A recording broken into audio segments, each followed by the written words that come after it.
but you could have told me. Why? They were coming over today anyway. I would just rather know these things.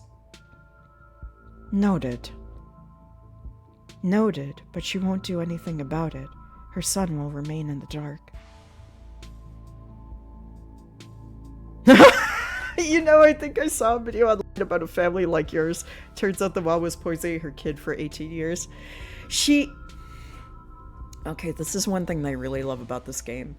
The surface level feeling, right, is giving very Munchausen, which is what that's called. Munchausen's is when you have a guardian figure that is intentionally keeping...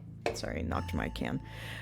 Intentionally keeping someone under their care sick for the sake of attention or like the sympathy that they get from their community or loved ones for taking care of this person. Is a very rare but noted phenomenon. The reality of it is always debated, right? But there's been some instances that have been dubbed that in the past. It's interesting and very sad. But if that's a surface level read, that means that's not what's going on. Is what I'm coming to learn about this game, right? Like, if that's the surface level thing we get, that can't be it, dog. That can't be it. In the danger. Do we explore the danger? Let's ask about Reese. Does no one in this town have two parents? That, I think, would be very ignorant of my character, because they do explain it is a small, out in the country Appalachian town, so it's very common for people to die young. And so it is just kind of an unfortunate thing of, like, people die young. It also, because people die young, there's more of a pressure to kind of, like, settle down and start a family before you inevitably die young. So, I don't know. I always have, like, a weird sense of not being a big city ignorant person in these games about mining towns. You know, the many games about mining towns.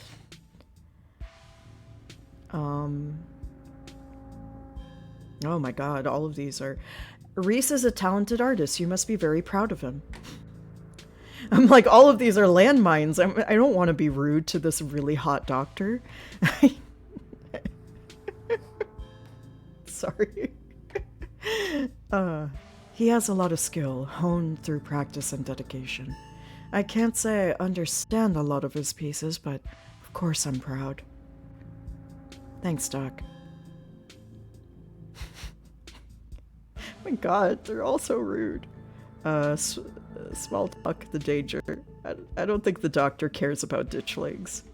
The food's really good is a lie! Oh no! Thanks for putting this together, Dr. Kelly. I don't usually have to cook for so many people. I'm just glad there's enough for everyone. It reminded me of what it used to be like when these two would come over. Hungry teenagers, eating me out of house and home. Aw, she's smiling. I should have charged your parents for all of the food you kids went through. Honestly, it was like I was running a restaurant, not a doctor's office. You smiled at first, I saw that. Doctor, god damn it, some of these are ridiculous. My cousin says she admires you. Really? I didn't think Tabitha could look up to anyone who isn't a Scarlet. You just didn't get to know her. She had tons of inspirations. Rockefeller, Carnegie, Ford! Oh my god. No! Tabitha, no!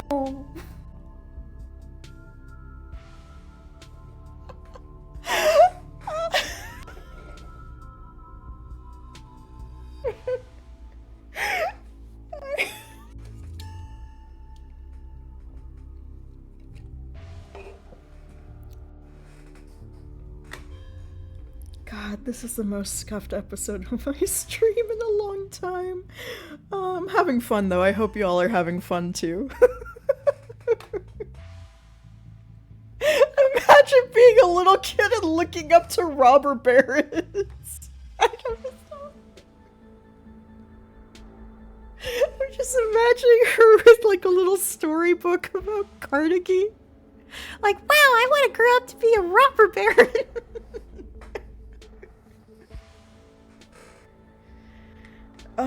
That's even worse. Yeah.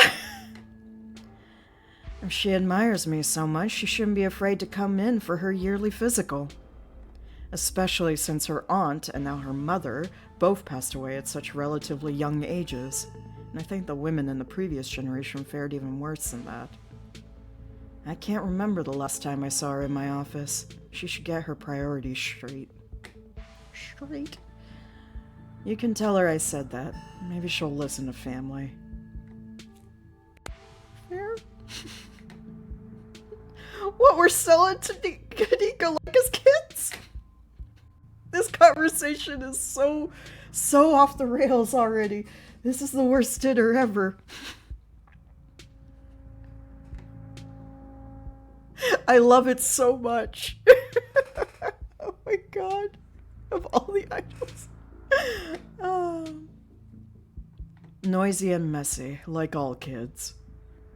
There's suddenly a wistful look in her eye, like she's glimpsing back to some brighter time in her life.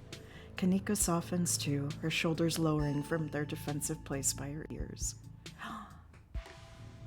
The layers! They're becoming revealed. Good. I'm glad.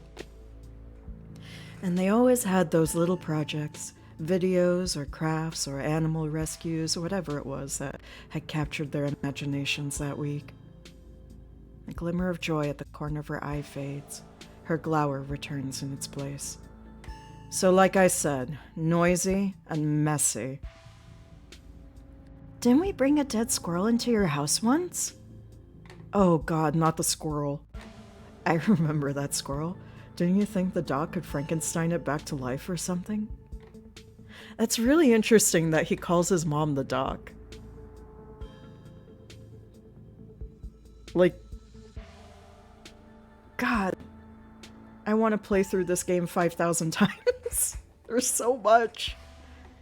I was like 12. I was very susceptible to what I saw in media and very sad about that squirrel.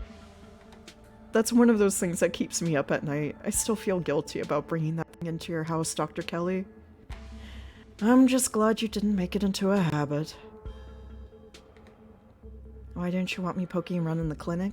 I mean, I feel like I answer my own question there. Don't poke around in the clinic because that's her place of work.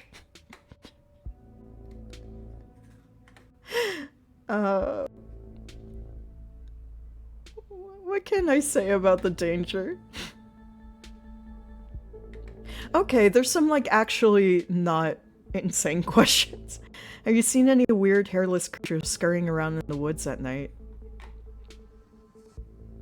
I don't tend to go wandering in the woods after dark, so no. You don't have to go all the way out to the woods. They've been coming to our windows at night. They've been what? There are these things called ditchlings, and they've been preying on the local wildlife. Ali and I found a whole nest of them the other night when we... Oh, I see. There's some of your little cryptozoological creatures. I know it sounds pretty out there, but I've seen these things in person. We're not messing around. They're out there, laying eggs in animals and doing God knows what else. And here I thought you finally managed to get an even head on your shoulders, Kanika. It seems like Stella might be a bad influence on you. I know her little stories can be convincing, but that's only because she's managed to so thoroughly convince herself. She's not making up stories. Neither is Kanika and neither am I. All you have to do is look outside after dark. There have been more every night. They're all pale and doughy, and their faces, they're like sculptures of humans that didn't set right. I see. You stay up late painting your grisly faces, so you start to see them everywhere. I'm sure whatever's outside, it's just raccoons or... Stop doubting everything I say. Stop trying to rewrite things I tell you to fit what you think should be true. You look scared of Reese. Which is really interesting. Is my hand a skeleton? Did I just notice that?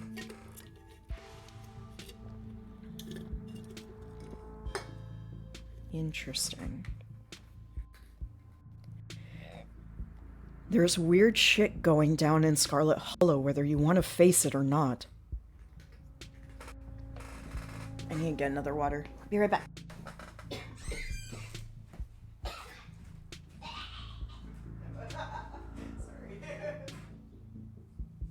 Just exaggerating some cats.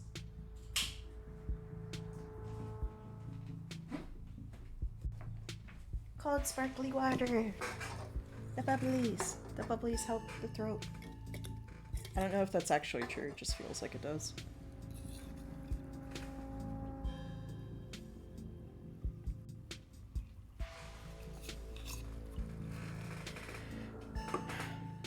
Dr. Kelly's eyes briefly, nervously glanced towards her son before flitting back to a position of annoyance. You can't help but feel like what you saw went beyond compassionate worry to be genuine fear.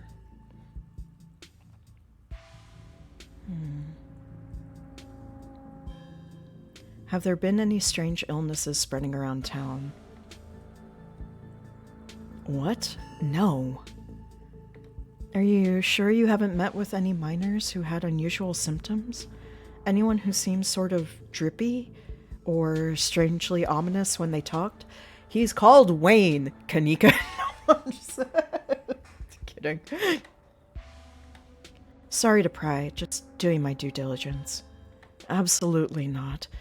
I've barely seen so much as a runny nose, which is a good thing. If you're so concerned about the mine, why don't you have Ale ask Tabitha?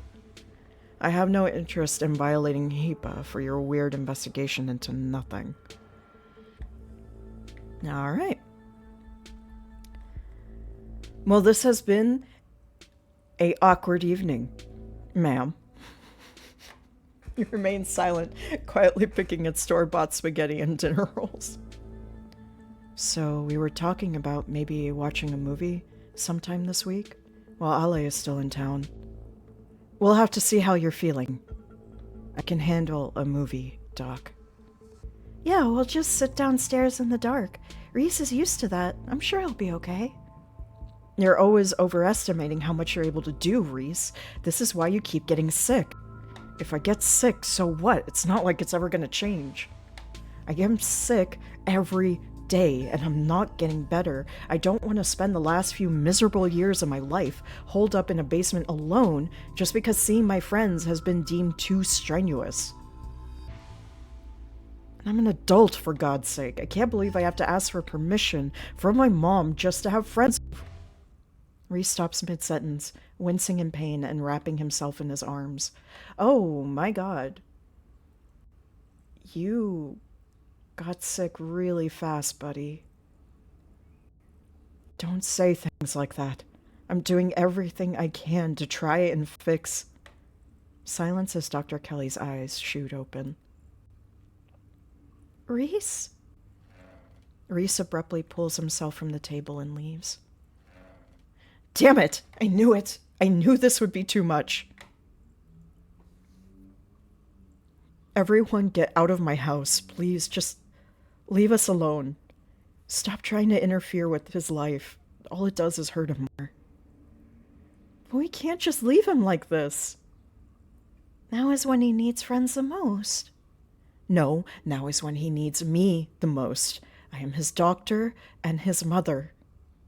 I know you care about him. I know that. And he knows it too. But all any of you would do is get in the way. So just leave. Please.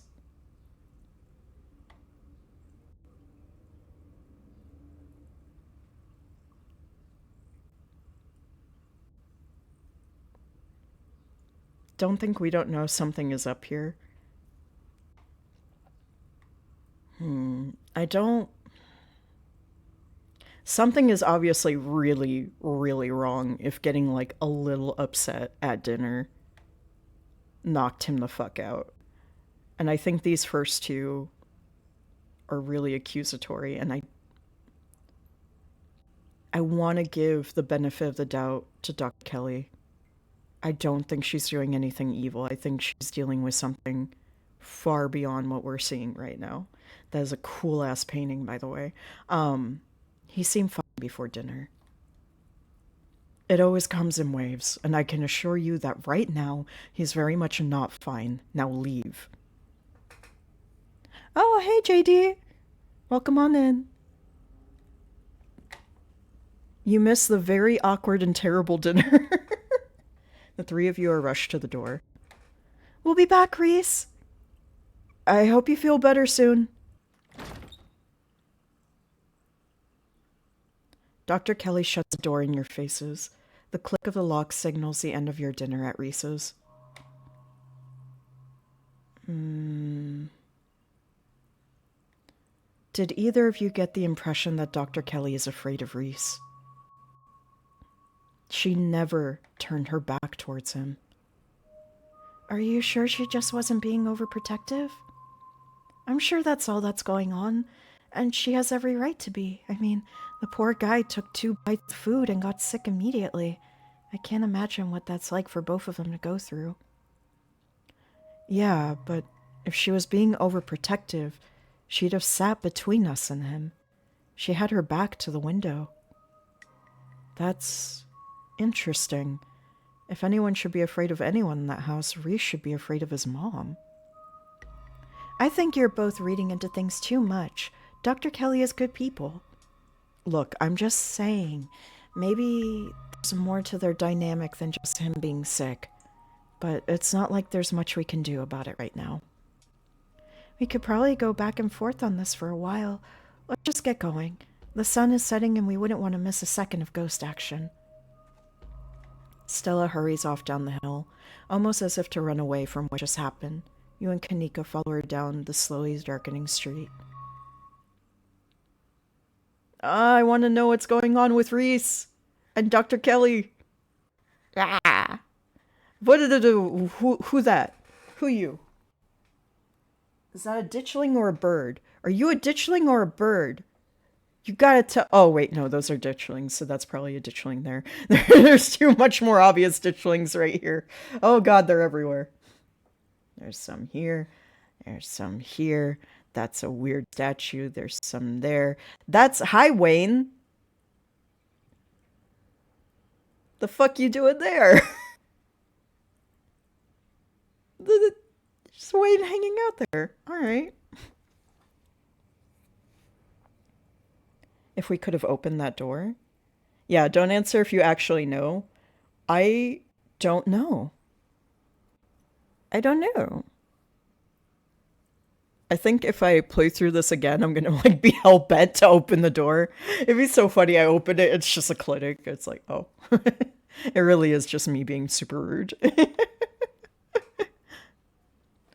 Lit by the orange hues of the setting sun, the library feels different.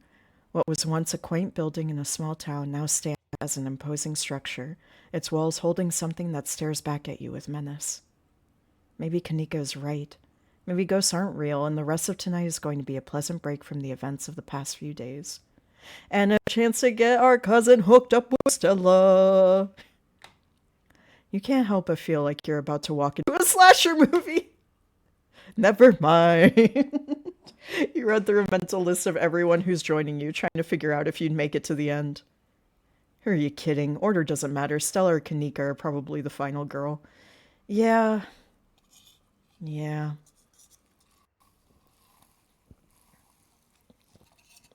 I don't know. I bet Tabitha could be a final girl. She's got the right, like, surliness to her, right? Before you enter, a pair of figures in the nearby bush catch your eye. You can't help but feel that with every passing day, the ditchlings grow bolder. Just as its exterior was intimidating in the setting sun, the inside of the library is dark, its shadows deep and foreboding. The meet and greet with the mayor ended quite some time ago, and the throngs of visitors took whatever joy was in this place with them as they left. Hey, Oscar, you back yet? Shh, you can't yell in the library. It's against the rules. Also, as terrible as the spaghetti was in that last scene, I think I'm gonna make spaghetti and meatballs tonight for dinner. Now I have a craving. It's after hours. Rules only apply before 5 p.m. Now it's our domain. Oh my god, Oscar.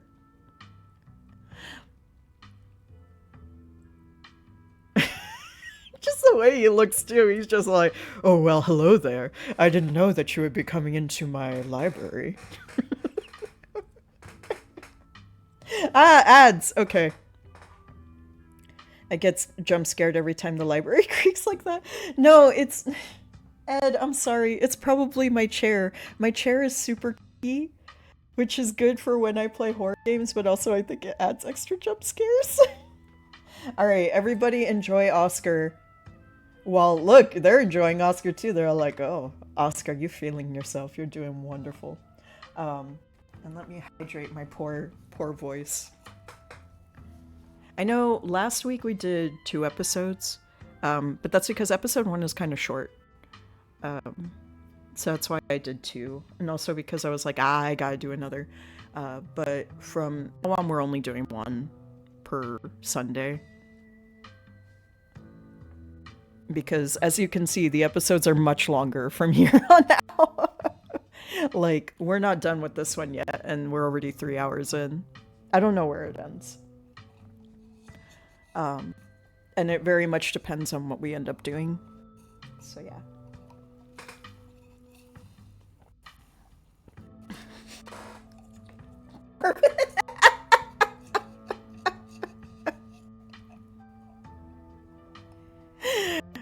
Cord, you are great company during visual novel games.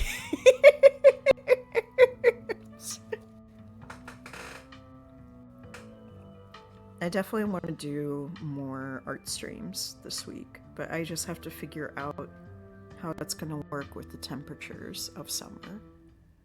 I've been trying to wake up early, so if I can successfully do that, then I will do more early morning streams. I like doing stuff before work. I'm a morning person. The horror. So it would be nice to do art streams before work. Because then after work, I just feel like, I've had a really nice full day of not just work.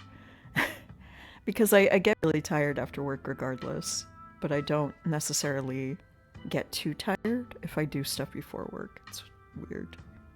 I don't know. Brains are weird. Brains are weird. Prince is flopped out next to me.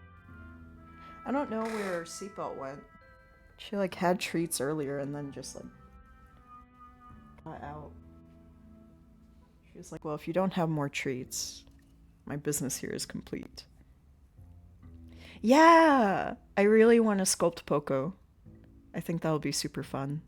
I'm gonna steal one of the bells from one of the girls' cat toys. They literally have at least 100 toys. And there's a couple of toys that have multiple bells on them. So I'm gonna steal like a few bells to make Poco. They won't miss them. I promise. They won't miss them. Okay, we back. We back from ads. Thank you all for enduring the ads. I know they suck. I do the 3-minute blocks because it actually makes me sit, take a stretch, and hydrate. And also because then it gives the longest amount of time without any ads, which is really nice for when we're doing these kind of more story-intensive things. These more chilled out things, so yeah. That's a good emote. Hey, you're here sooner than I expected. Hope dinner went okay? Yeah, it went okay. Reese wasn't feeling up for a longer hangout, unfortunately. I'm sorry to hear that. It's okay. It just means we have more time to hunt ghosts. I've come fully loaded. Got my EMF reader, temperature gauge, spirit box, infrared camera, UV light, video cameras, salt flashlights for everybody just in case the ghost messes with electricity, parabolic microphone, Sharpies, and paper for automatic writing, matches and candles for rituals. Stella, I love you. Stella is so good. Poor Oscar is just like, I'm in over my head. Oh, and a Ouija board. I know they're toys, but you never know what might come in handy. Wow, that is a lot of ghost hunting stuff for something that was so last minute. Do you just have this stuff ready to go in a bug out bag or something? Of course I do. I actually stashed a couple of bags here overnight after I got back from the mines. Oscar's just there like, when did you do that? Excuse me? I wasn't about to carry everything around all day. This way we can go in light and pop out to grab more stuff once everything starts getting spooky. I may never have found any compelling evidence of ghosts, but that's not for a lack of trying. And after last night, I'm more than ready to try again. And just pet Oscar. Oscar is so overwhelmed already. Pet the man's. I think he's my age, actually. I was about to call him a middle-aged man, but I don't think he is. I think he's just very stressed, and that's why he's graying early. I think he's like my age. And neither of us are middle-aged.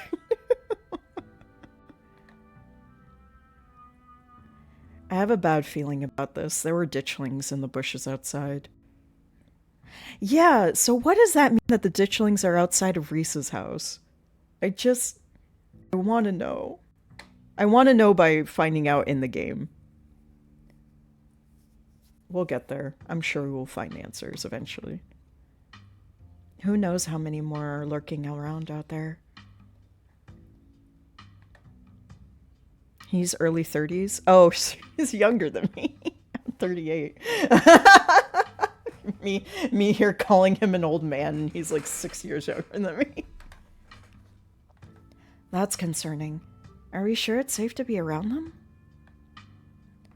If Sybil's right, we're only going to see more of them as time goes on. We can't let them get in the way of things.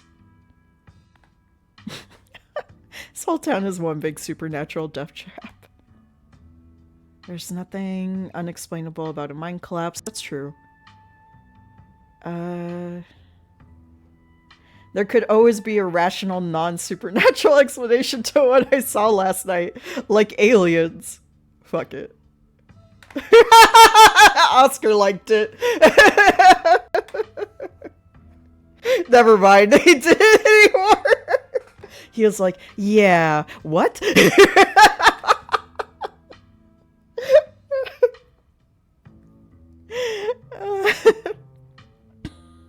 Like aliens. Oh! I wish I could zoom in on Stella's shocked Pikachu face right now. I'm like, oh!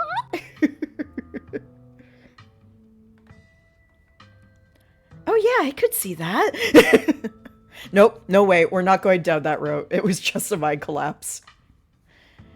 Sure, we all got a little riled up in there, but the knocking is just what happens before a mine collapse. There's nothing supernatural or extraterrestrial about that. I don't know. I've seen some pretty convincing stuff on the Discovery Channel. You're messing with me, aren't you? Yo, don't rush off ghost busting without Zane. No way I was gonna forget your life promise. your promise, Stella. He has a t-shirt. A little Zane doing a kickflip on a skateboard with Zane. I'm losing my mind today. Y'all. I can usually get through a couple of hours of reading, no problem. I'm just losing my mind. Scuff stream, scuff stream. Zane, glad you could make it. I was confronted with my own mortality for the first time yesterday, so I'm desperate for answers about the afterlife to ease my troubled mind. Now let's go mess with some ghosts. I hope my house is big enough for 5 ghost hunters at once. If this is everyone, we can go ahead and... No, we got one more very important person. That's everyone. No, Kanika! Wait, what about Tabby? Yes! What about her? She's not here. Let's get started. Kanika? I need to help my cousin get laid. I guess she can catch up to us when she gets here. Well, if y'all are itching to get started, it's through the back. Follow me. No, we gotta wait for Tabitha. It took so much work to get Tabitha to agree to come out here.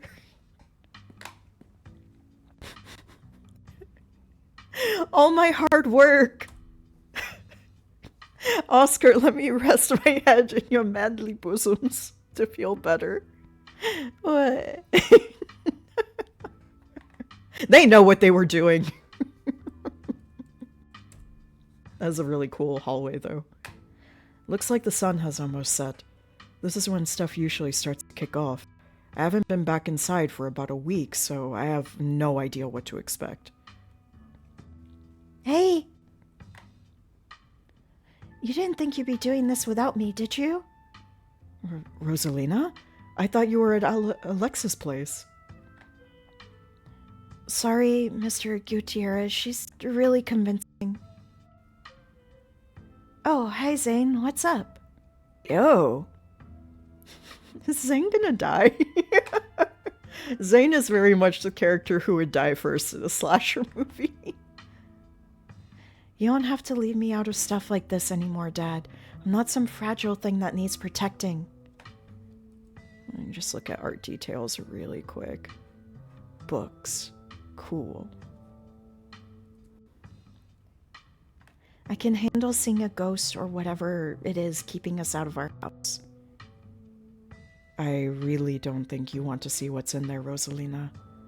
I don't know if you'd ever be able to feel safe in our house again if you knew it was there. I mean, Zane's coming. It's not like tonight's adults-only event. Let her come with us. It's her house, too. You did not like that. You did not like that at all. Exactly. And come on, Dad. If you're letting Zane tag along, Alexis and I have every right to be there, too. She's got a good point, Mr. G. Yeah, we could totally handle this. Okay, I'm sorry, Rosa. Just... Whoop. Click too fast. Thanks, Dad. Now let's get our house back. Emotional support mini. Black mold. It could just be black mold. Bringing the teenagers to throw at the ghosts. That's how we ensure that we survive to the next chapter. They knew what they were doing. It's a little pose. Pretty man. This is a very pretty man. Ooh, tea. Oh, one of the ditchlings is in the window. He's just like, I see you. Cute book stand. I have to do this with every single new environment we're in because there's so many details in everything. I want to see everything. Who that? Is there a ditchling in the house? No, we gotta get out. There's a ditchling in the house. We gotta get out. We're gonna die. We're gonna die. There's a ditchling in the house. We gotta die. We gotta die. We gotta die. Guys, we gotta die. Zane, you can stay. You could be the sacrifice. You're great. Your shirt is great. But, you know, if we gotta live, you gotta stay.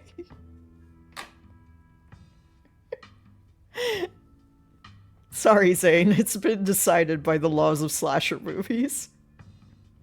You all cross over the threshold and enter Oscar's living room. Family photos. Aw, Dr. T, thank you. For the mini savior.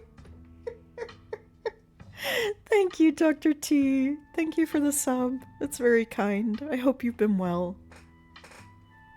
Hope you're still opening packs with baby T. You all cross over the threshold and enter Oscar's living room. Family photos line the walls, and stacks of books sit comfortably on wooden furniture. Aside from the painting on the floor, this living room feels too normal, too human to be haunted. Oh yeah, and that's where their cat usually is. Cute. Okay, looks pretty normal for now. I don't remember that picture being on the floor, but that could be non-supernatural. That is actually part of a famous... I'm gonna geek out a little bit. I forget the name of the tapestry, but it is a unicorn that is part of a famous medieval tapestry, and that medieval tapestry is sometimes on show at the Cloisters. Took me a second to remember the name.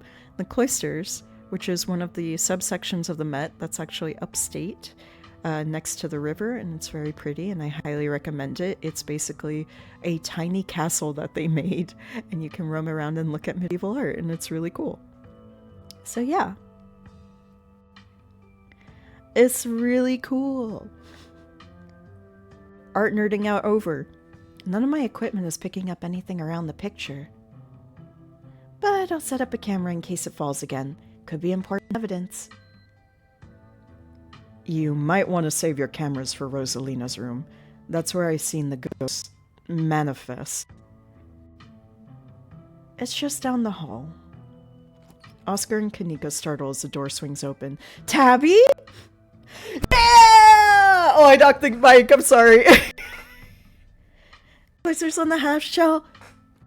Turtle power. Tabby! Ghost Hunter Tabitha! Ghost Hunter Tabitha!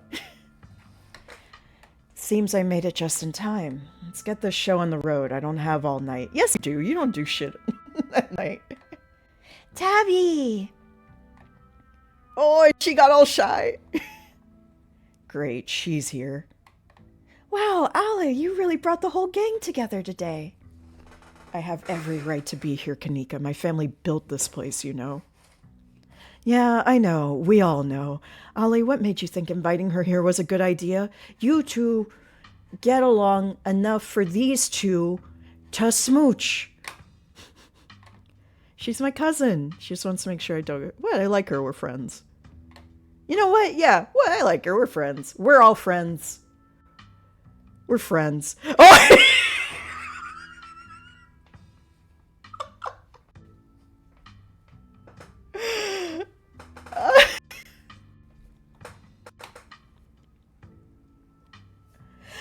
I never expected evil kitty smile Tabitha. I just need this like in my life at all times. We need this as a we need this as an emote in here. I'll try my best to make this an emote by next Sunday. It's just evil kitty face Tabitha. What? I like her. We're friends. Yeah, we're friends. God, I love Tabitha. I'm sorry, Kanika. I love you too. Really? Yeah, so what? Like, it's weird to be friends with your cousin? Wow, Ollie, do you have any idea how hard it is to get these two in the same room? This is amazing. Stella, not helping. Not helping. Yeah, amazing. That's a word for it. Sounds like we're in for an interesting night. I wonder if the ghosts will even show with this many people around. Wait, is it just me or does it suddenly feel colder? It sure does. I definitely feel that. The temperature gun says it's actually a couple of degrees colder, but that's normal. Rooms and hallways are sometimes colder than other parts of the house.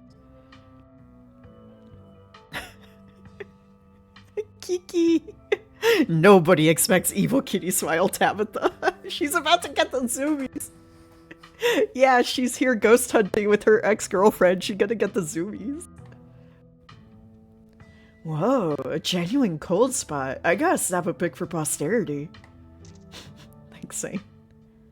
Is that it? This isn't very scary. Wait, Rosalina, if the ghost mostly manifests in your room, shouldn't you have seen it? I feel a presence. I'm scared. Let's just leave.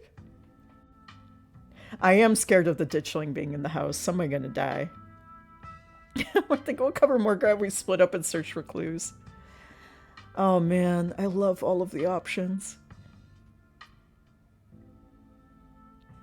We're wasting our time here. Oscar said the ghost is in Rosalina's room. Yeah, but we don't have to rush there. I'm sure we can deal with it from out here, right? Why are you terrified of this? What have you seen? What, are you actually scared or something? You're an adult with a child. Grow up. Stella's adoring all of this. She loves Tabitha's sass. Shut it, Tabitha. No one wants your opinion. Stella, I've been meaning to ask, do you actually know how to get rid of ghosts? How exactly are we going to get rid of it if we find one? Well, my ghost hunting kit has symbols from every major religion, assorted holy books, a bunch of salt, and some jars for ectoplasm. And if worst comes to worse, we could always use the Ouija board and politely ask it to leave. Aren't Ouija boards super cursed? Are you sure they wouldn't make it mad or invite a demon into the house or something? No, they're a board game made and owned by the Mattel Corporation. It's fine. See, this is why I need to set up face cam. I just did a sassy little sip and none of y'all saw it.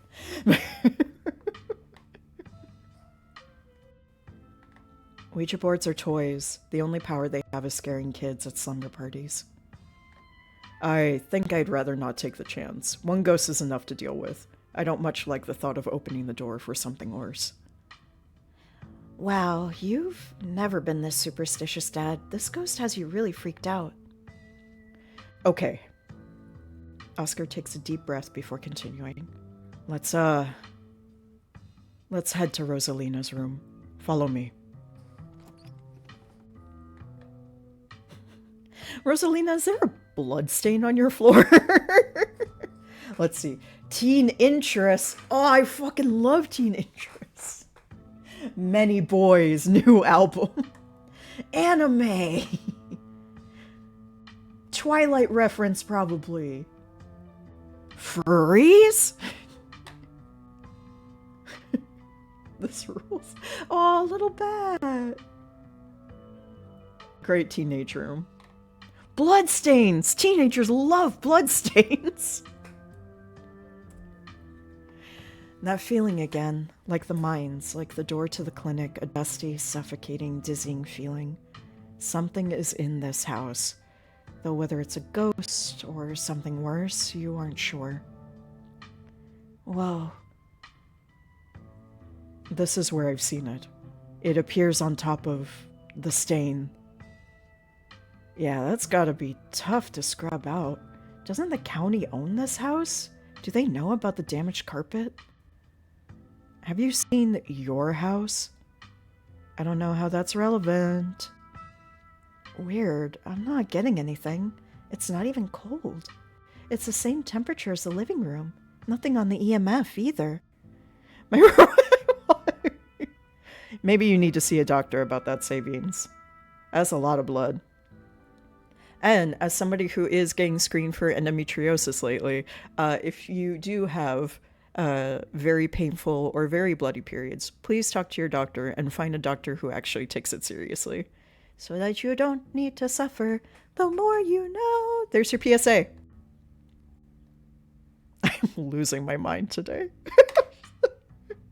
I know I've said that every hour, but I don't know. I don't know where my brain is.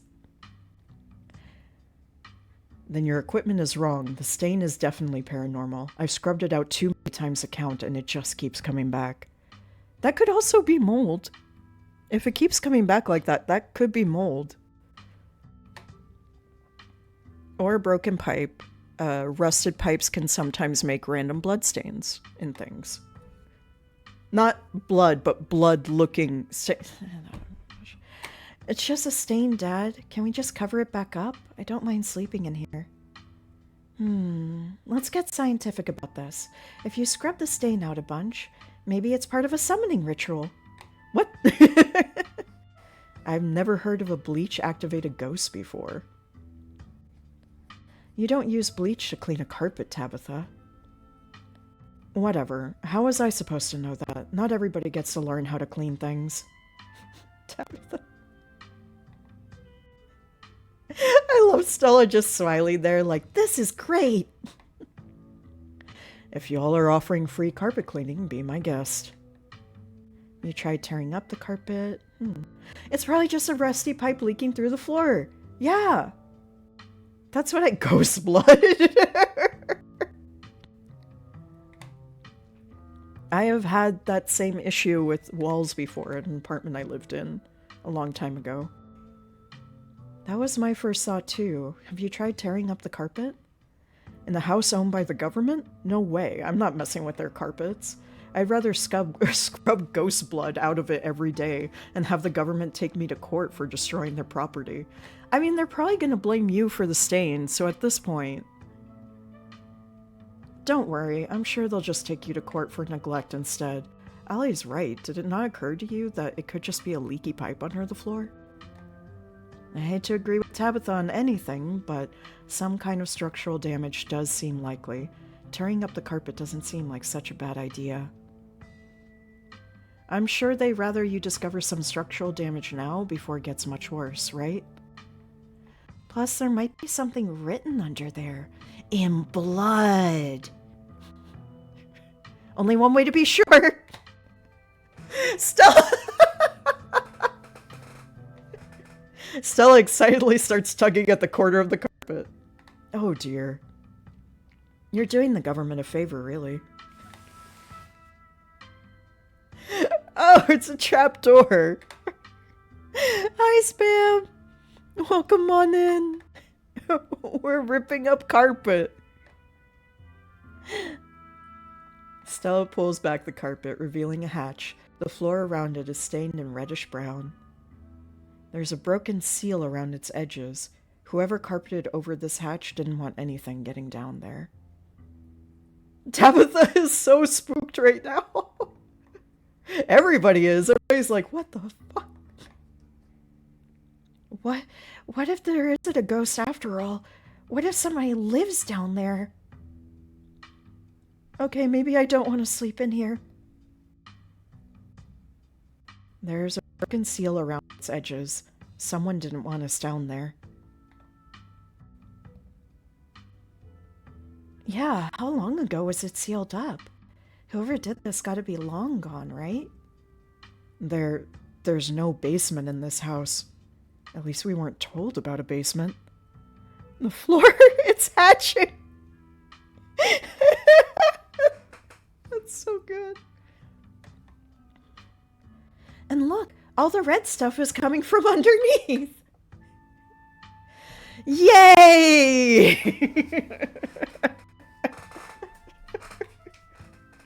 Oh yeah, this is super haunted, alright?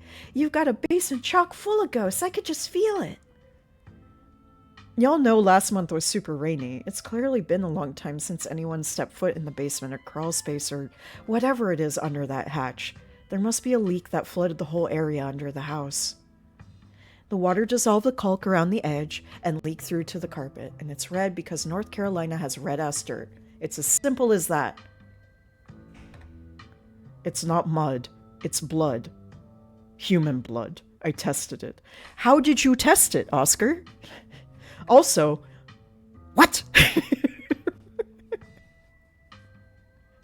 Excuse? Well, you tested it wrong. Haha, you two have the same brain cell. You have to be friends now. It can't be blood, right? Kendra's right. You've got a muddy floor, and that's why it's so cold in here, too. There's wet dirt under the house. Congratulations, we solved your ghost problem. No way. There's an old hatch in the floor that someone tried to seal up. We're not leaving until we know what's down there. I'm with Stella. This is my room, and I need to know what's down there. Have you considered that maybe they tried sealing it up because it's unsafe? Uh-oh. Do you think the flooding could have made the house unstable? I'm all in on ghost hunting, but I don't know if I could crawl into another dangerous crevice. I'm going for it. Oh, damn, booby shot. I mean... Uh-oh. Uh-oh. Oh, no more ditchlings.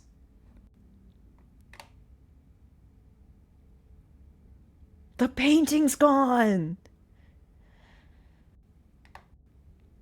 I think we're screwed. Oh, that wasn't the music in the game. That was the car outside. I was just like, ah! No, wait, that was the music in the game. No! You come into Oscar's room. You can't tell what time it is, and your friends are nowhere in sight. The building feels colder, and there's something about the air that feels wrong. It's stale, with an undercurrent of mold and earth.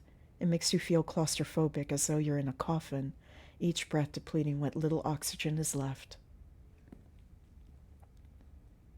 How did we end up back here? Where is everyone? Did we pass out again? Was there a gas leak in the basement or something? I'm so glad I have Tabitha with me. Is fainting some kind of weird family thing? I mean, we don't know anything about our family, so maybe it is. Is there a genetic condition I need to be worried about? Not that I'm aware of. Nothing like this has happened before you got to town. Who knows what sort of nastiness was festering in that basement?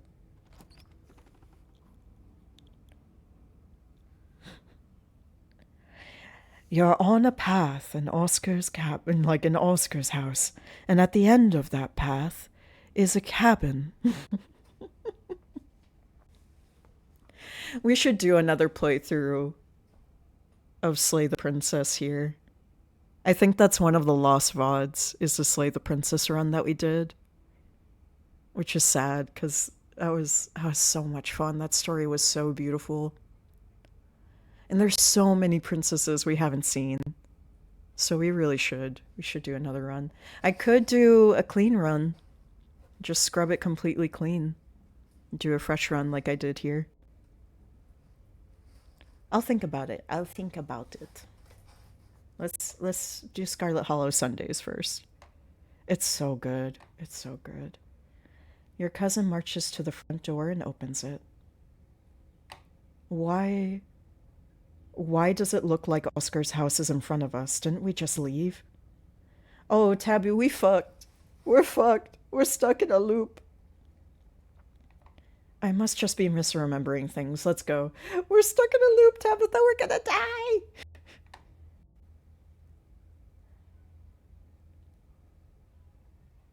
No, you're right. There shouldn't be a door there. Clearly, whatever was in that basement is messing with our head. We just left Oscar's house. The library has to be on the other side of that door. You two cross the hallway and open the door. It ain't gonna be the library. That is very much not the library. I think Tabitha has the same expression I do right now of like, oh, something isn't right. Yeah. It feels like a late summer afternoon. The air is warm and wet, and the scent of flowers drifts on the breeze. We gotta look at all of this. This is beautiful.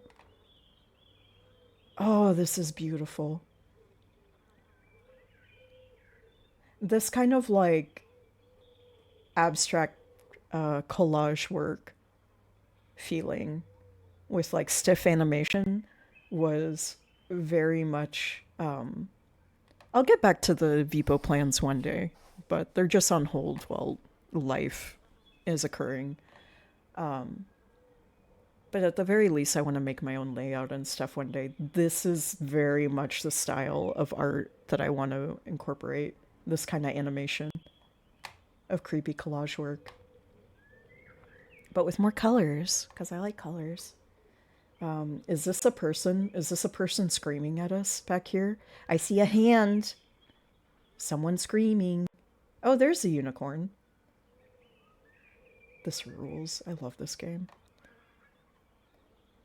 This...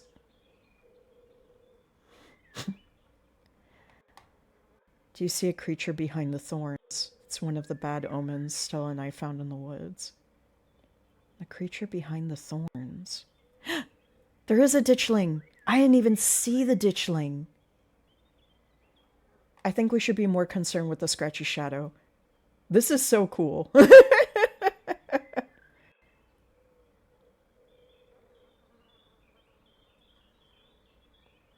But, Tabitha, please tell me I'm not the only one seeing that scratchy shadow in the distance.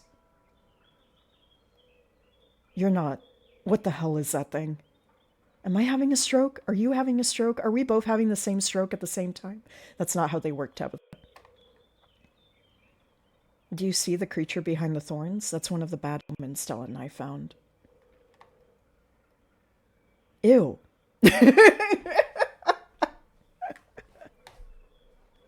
I love Tabitha. This is so cool. Tabitha, I have some weird tastes, okay? You're gonna find out one day. Speak for yourself. Is this what it feels like to be high? Did we get drugged? Is this a weed?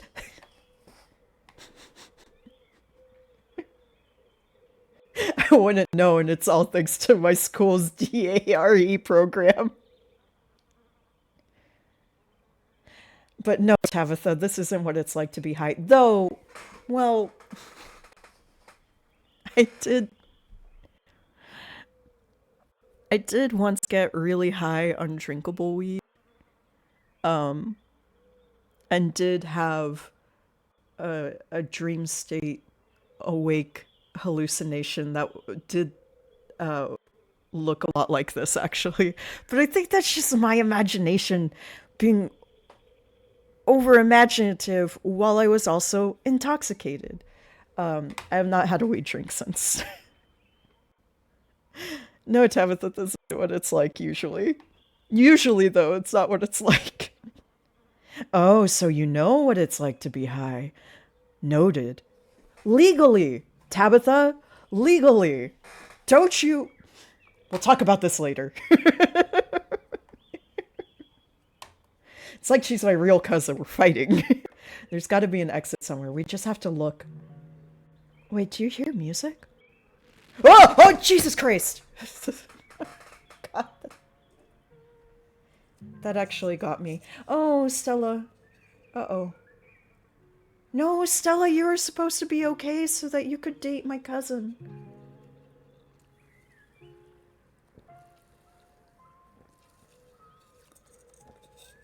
Uh-oh. Movement stirs as a figure cloaked in shadows rises to attention. Stella? Who are you? What are you doing on my property? Huh?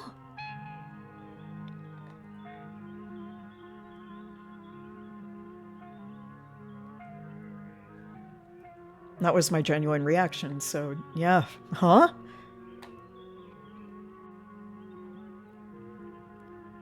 Stella, it's us. Did you say Eddie? No one's called me that in a long time. It's Edwardine now. I'm not a child anymore. Edwardine? Eddie? You've got to be kidding me. Wasn't that our great-grandmother's name? Yes, and Stella knows that. Quit messing with us, Stella. It's not funny. Oh, that's a face. I wish I could say the same. You should have stayed gone. And you absolutely shouldn't have shown up here of all places. If you're caught, I don't think you understand what Father might do.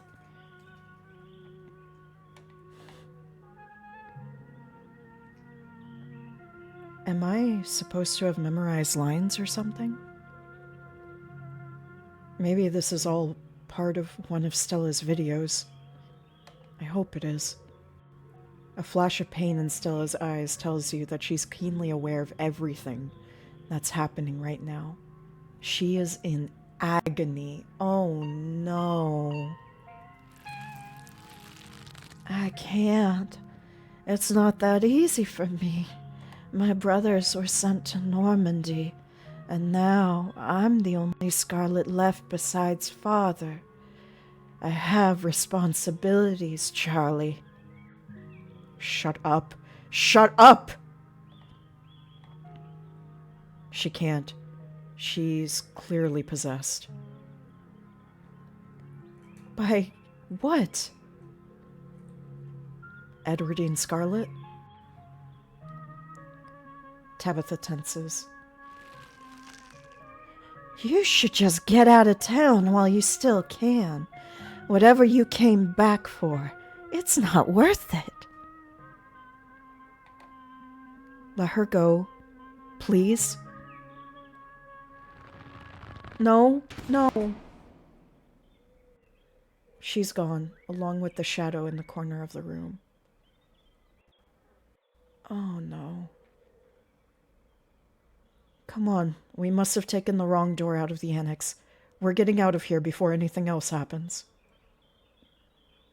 We have to go after Stella.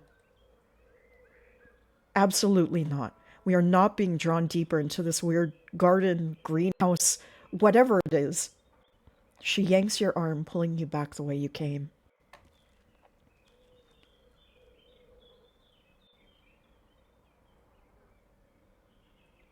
I do want to make a side note that, like, as much as, you know, like, we do want to hook her up with Stella, she really, really prioritizes keeping us safe. I think it means a lot to her to have one family member still alive. And, like, she really is going to be damned if something happens to us. She's got those layers! She's got those oniony layers! The distortion is so creepy. I love it, yeah. She's so sweet, yeah. In her own way, she really is. She does care a lot. Where did the annex go? Just open the door. Open the door. You step forward and open the door.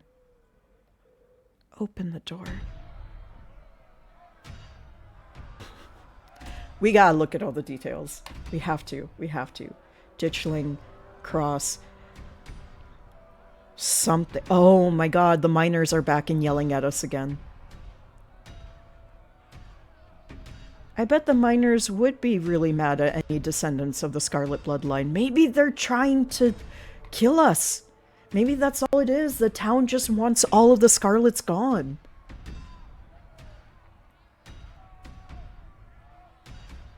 There's a lot going on, though. This rules. Oh my god. There's a puppet here. This isn't a cross. It's not a cross. It's I used to know the name of this thing. When you have a puppet on strings, it has a little thing that you tie the strings to, and it does kind of look like a little cross because it's different lengths based on the things that you're controlling. So it's a little puppet thing. I don't remember what it is. Yeah. No, you know what I'm talking about. So I don't think they're crosses. I think they're things that look like crosses, but they're just puppet things. Oh my god. Oh my god, I want to just eat this scene. Bells ring as cacophony rages outside. The door in front of you pulsates as figures unseen bang against it. The shaded figure from the garden sits in the corner, ever so slightly more defined. I'm guessing that's our grandma. Are you kidding me? This is messed up. We need help. God, please let this call go through. Tabitha anxiously taps her foot as she waits for her phone to connect. Hey, it's... What? No, it's Tabitha. Didn't you see the caller ID? Stop interrupting me. Can't hear you. What am... Your cousin is cut off by the dial tone of a disconnected call.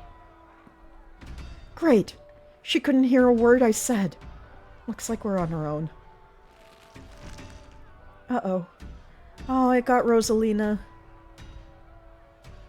Junior! Junior, pack your things, quickly! Hurry! Jesus, Rosalina, you scared the shit out of me. Maybe we should run him out on a rail, too.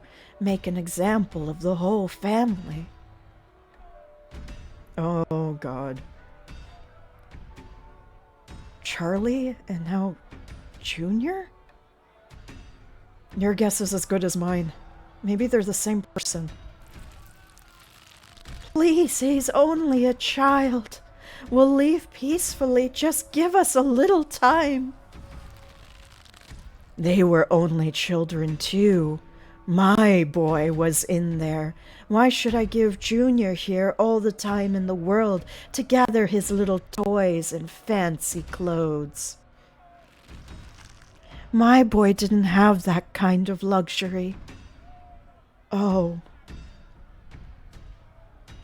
The collapse, Junior leaving, Charlie returning, it's starting to come together. Great, mystery solved. Now you can let us go. It's like, you can let us go now, Ghost. Do you know anything about this? All I know is that Charles Shaw's family left town. Okay, they were run out of town. I don't know anything else. And that's the honest truth. Quit grilling me. Don't listen to him, Charlie. Just keep packing. Looks like the others are on their way. Better hurry, boy, or you and your little dolls here might get burned up. As for you, lady, what makes you think you're gonna be keeping any of those valuables you're packing in that fine suitcase of yours? Maybe the ghost is trying to tell us something about the collapse. Maybe Charles Shaw isn't the only one responsible. Our family owns the mine. No way we're free from guilt, right? Stuff that happened a century ago is irrelevant. You and I had nothing to do with it.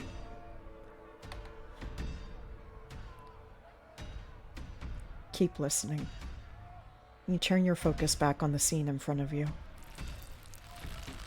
Trust me, boy. The coppers ain't coming here tonight. What makes you think you can talk to an adult like that? Maybe they should have had you working in the mines too, instead of lazing around in this big house. Maybe you would have learned a thing or two about respecting your elders. Don't talk to my son like that. Don't talk to me like that, woman. I call the shots. Now get out, unless you want to go up in flames with all your precious jewels and expensive dresses.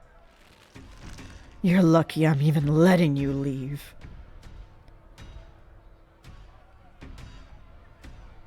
I wonder where we're going next.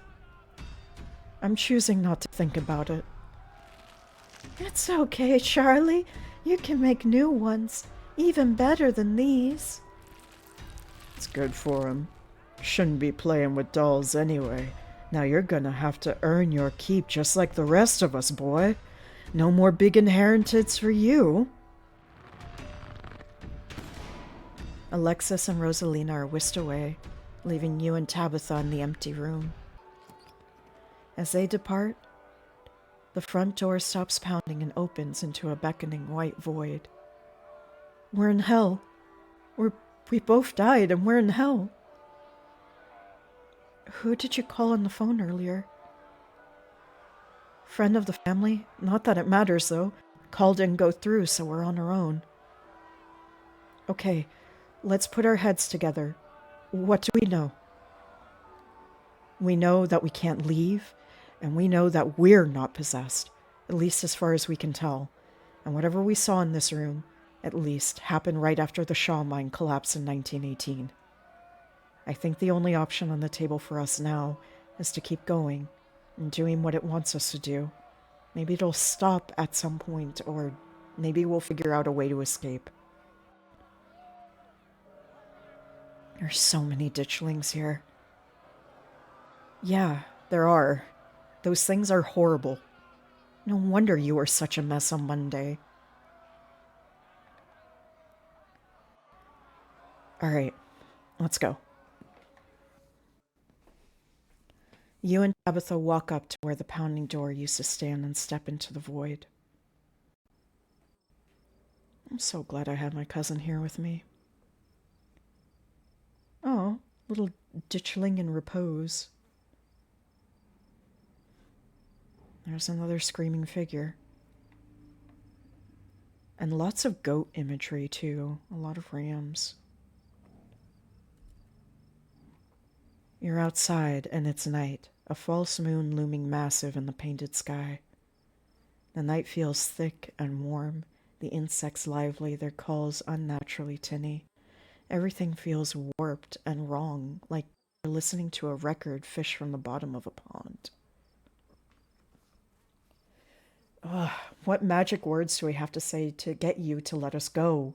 We're sorry, okay? Whatever our family did to piss you off so much, we're sorry. You poor dear. I've been keeping track of you, scuttling around town like a tomcat.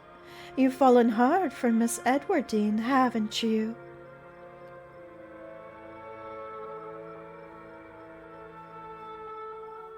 Oh my god. Dang, how'd you know I have the hots for Edwardine? Is it just me, or does that shadow keep getting closer? Not just you. There's no need to be embarrassed. Your secret is safe with me. You know, I never did approve of what the Scarlets did to your family, and what it did to the two of you young'uns. Childhood sweethearts. Just think of how lovely it would be if you could just be happy together. That's what you want, isn't it? It looks like there's more to this haunting than just the collapse. I don't think I want to know so much about some fling my great-grandmother had. This is definitely too much information. And it really has nothing to do with me. I'm sure by now you've realized the young lady doesn't plan on leaving with you. But it's not for lack of desire, as you well know. It's Enoch. Even if you dragged her over the town limits, his hold over her would make sure neither of you were ever happy again. Just think of what happened to your poor mother and father. Do you want that to be the two of you? What do you know about Enoch, Tabitha? Our great-great-grandfather, he was in charge of the mines when they collapsed. Besides that, I don't actually know much about the man. Is the ghost mad because Edwardine and Charlie's romance didn't work out? Pretty pathetic. Pretty pathetic if that's the case. It's not like I'm in a happy relationship, but at least I'm not making it someone else's problem. I'm gonna help you with the happy relationship thing if Stella is not dead. I hope she's not. I hope none of you are dead. Oh god. The powers at work here are stronger than ever your love could withstand. You need to break the bonds holding her here. Then you can both go free. No more misfortune. Not for you. Not for anyone else bold enough to step foot outside the holler. Kanika minds handing you something, though her hand is empty. Everything you need to know is on that map. I don't trust whoever this lady is. She's got some kind of ulterior motive. Agreed. Clearly this dude should have never taken whatever she just handed him. Anybody who did is a sucker. That's where you'll find them. You need her there. And be careful. Good luck to the both of you. I hope you get your happiness. And then she's gone. Tabitha sighs. Okay, let's find the way out. Unless you have any ideas, I don't think there's anything else we can do until we get to the end. Or until we die, whichever. Before the two of you can leave, a smell hits you. Sweating, suffocated flesh with a tinge of the saccharine and stomach-churning scent of decay. Wayne?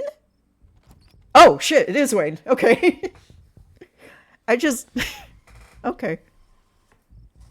There you are. I would have found you sooner, but the Resonant clearly doesn't want me here. Oh, okay. He just killed the ditchling. Can you do that? It doesn't seem to have the same issue with these miserable little parasites. Oh! God. Bottom feeders always manage to slip through the cracks, don't they?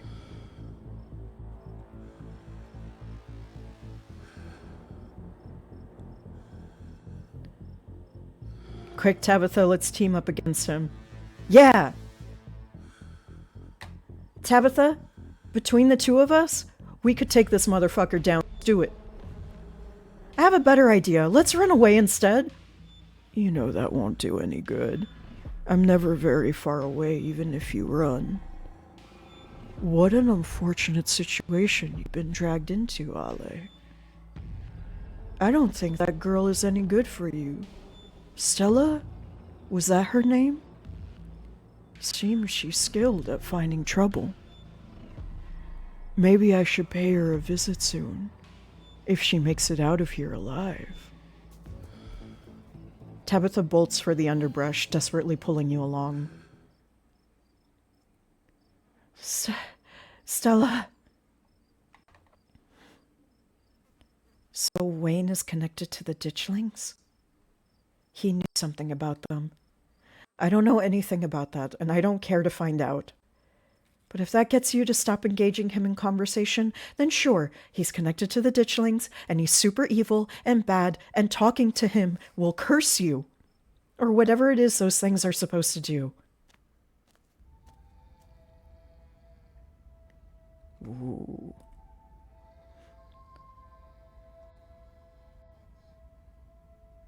This is a very unhappy room.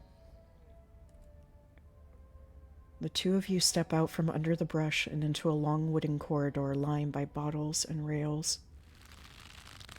A figure rises to attention, blocking your way. I'm afraid he doesn't have long. If there's anything you need to say to him, I'd say it now. Oh my God.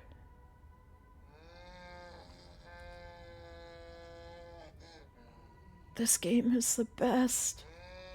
God, I love it so much. I'm guessing this guy isn't here to save us. Nope.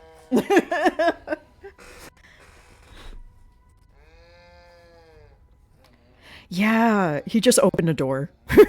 He's just like, made my way in. I'm like, Wayne, that is upsetting. As Zane is swept away, the room pulls itself to you, and you find yourself looming over a deathbed. Oscar lies in its center, looking pitifully small. I'm sorry, boy. Sorry I let your troubles... Or sorry I let my troubles drive your mama away. I'm sorry those troubles mean I'm leaving you all alone now. So Oscar is Charles Sr.? Yeah, Charles Shaw Sr. You should probably know about him by now. Everyone in Scarlet Hollow knows about him. But they don't know his son. No, they don't. This is honestly the first I'm hearing about the guy. Damn it. Junior, how many times have I got to tell you? I tried to stop it from happening. That damn snake Enoch went behind my back. Oh, what bullshit.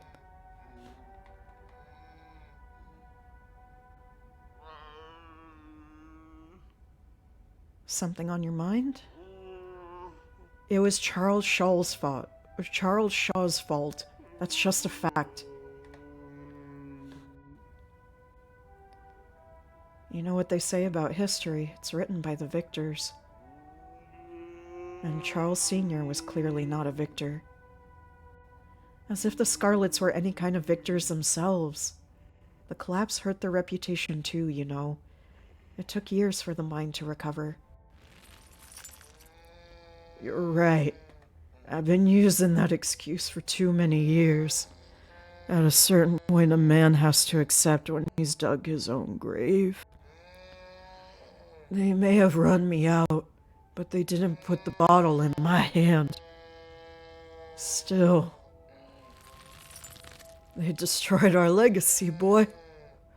Both our names are cursed with that history. I'll be dead and gone soon, but I won't be able to rest. Not until our name is cleared. Not until you can pass on this name with pride. This is my only request, Charlie. Go back there. Tell people the truth. Try to find proof. I'll know what you have to do, but please. I've not been here long, and I know the Scarlets did some fucked up shit, right? Absolutely. I know I ain't been the best father, but I'm no murderer.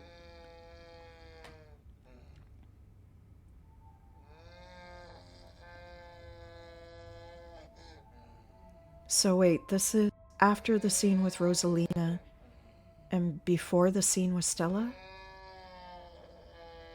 That sounds about right. Then the scene with Kanika. I wonder how many more of these there are going to be. Damn it, boy, I may not have till morning. Promise me. Promise you'll go back. And at the very least show that Enoch bastard what for. Stand in silence. Oh my god. You watch as Oscar's body seizes and falls through the sheets, taking the rattling pile of bottles with them. This ghost is so full of it. Your cousin steps forward and disappears through the hole left in the bed, leaving you to follow.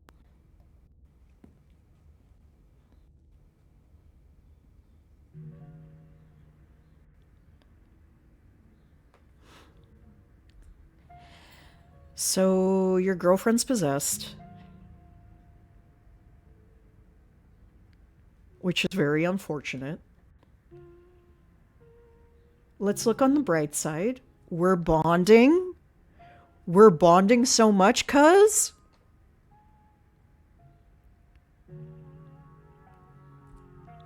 You and your cousin find yourselves crouched under a large table. Stella stares through you as I'm really getting to the end of stream now. As indecipherable murmurs and shuffling feet echo from the ends of the table. I think I'm gonna be sick. They're so lovely. Are you sure I can keep one? You must have worked very hard on them. We gotta be near the end, right? That music is the same song that started playing when Stella first showed up. Yeah, I think you're right. What a creepy scene to end things on. I can't believe that ghost is making Stella humiliate herself like this by doing a baby voice. It's embarrassing. I'll try to keep it away from my brother so he doesn't smash it. Though I wish I could make it move like you can. And you can even do the voices. You know, you could probably make real money if you put on a show for people. Oh, so that's why everyone's been moving so weirdly while they're possessed, right? He's got a thing with puppets. Also, I really love that Kenai is very much the way that I would be reacting in this situation. I would be very like, let's actually break this down really quick. So we've gone through like 3 possessed scenes so far, right? But there's probably a chronological order to them. So, and Tabitha is right there with me. So this is why me and Tabitha were like this. We're like this now. We are the size of dolls. Oh, you're right. Spam, good eye. I did not realize that. Oh, that's so creepy. That rules. Oh, so it's like he's got a thing with puppets. He sure does. A traveling show? And you want me there too? Oh, could we go to towns along the beach? I heard the Outer Banks are the most beautiful place in the world.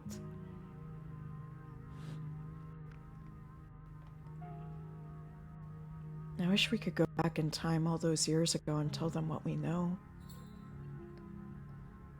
Me too. Thank you, Charlie. I've always wanted to see the ocean.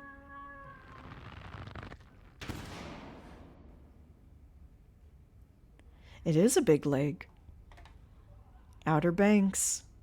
There they are again. You can see the tiniest shimmer of tears in Tabitha's eyes. She blinks and they're gone. Tabitha, you would have been way too young, but yeah. I almost wondered if that was like a young Tabitha, but maybe she wondered about the same thing. There. Are you done now, Charlie? Can we leave? Everything crashes to a thunderous black before you or Tabitha can get in another word.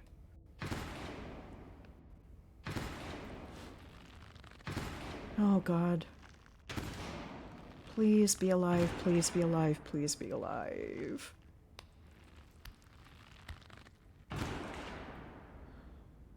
A single spotlight remains, illuminating a trapdoor in the center of the stage. You feel drawn to it. I think we have to open the door. I think we have to open the door. Open the door. Open the door. It creaks open all on its own. Oh God, this is so much worse than opening it ourselves. You and Tabitha are shoved from behind and tumble through the hatch. It's a symbol! That was the symbol in the mine. It took some digging, but it's there. The map was right. That means there's hope, Eddie. Whatever it is Enoch did, we can undo it. We can be happy together. Eddie?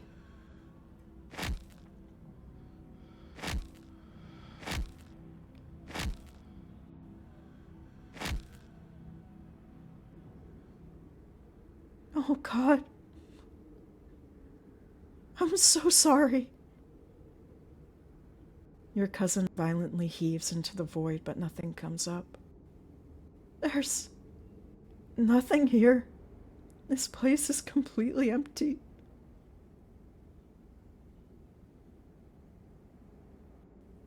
Did you see the tear running down her cheek? She was conflicted. I didn't. That's a good point. This whole thing isn't very fair, you know? We only saw one side of the story.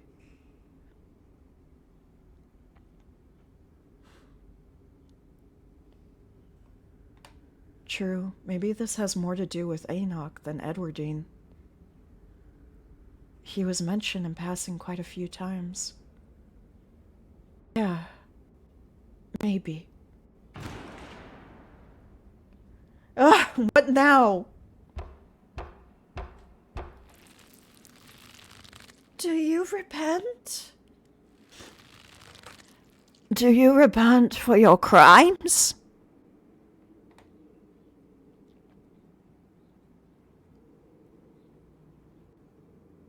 Why should I? I'm not responsible for any of this. We're just descendants of a shitty family. To be very fair to our main character and Tabitha, they didn't ask for any of this. And they don't like it either. They both of them clearly don't like any of it. Neither am I. You must answer for the crimes committed by your scarlet blood. Are you kidding me? I hate it here. I hate it here so much. Until you do, I cannot die. I want to die. Please. I've been alone in the dark for so long. All I ask is for some of your years. To pay for the years that were taken from me. What? What are you saying? My life was stolen from me. I want some of yours. It's only fair. No, it is absolutely not fair. You've got to be kidding me. Neither of us had anything to do with what happened to you. The sins of the father are to be laid upon the children. One of you must forfeit. It doesn't matter which. Bullshit! Tabitha's right. This is bullshit. We're not giving you a goddamn thing. But the spirit ignores you and your cousin's protestations. The sentence has been handed down. Make your choice. I hope I didn't come too late. Mom? All of you have better get out of here before the spirit regains its composure. Smack it. Smack, smack, smack. Punch. Punch. This is certainly a strong one, isn't it? Don't worry about the others. They're safe. I got your call, Tabitha, but it's definitely wasn't easy getting down here. Get us out of this pit, Sybil. Tabitha, I don't think it's wise to leave something like this where anyone could stumble across it. Why is that our problem? It wants something, doesn't it? And I think you know which of you should volunteer. You must be joking. You're the eldest cousin. You're the one who's actually lived in this town. It's only right. We are not sacrificing my cousin. Fuck you, Sybil. Absolutely not. We should just leave. I'm not giving in to the demands of some dead guy.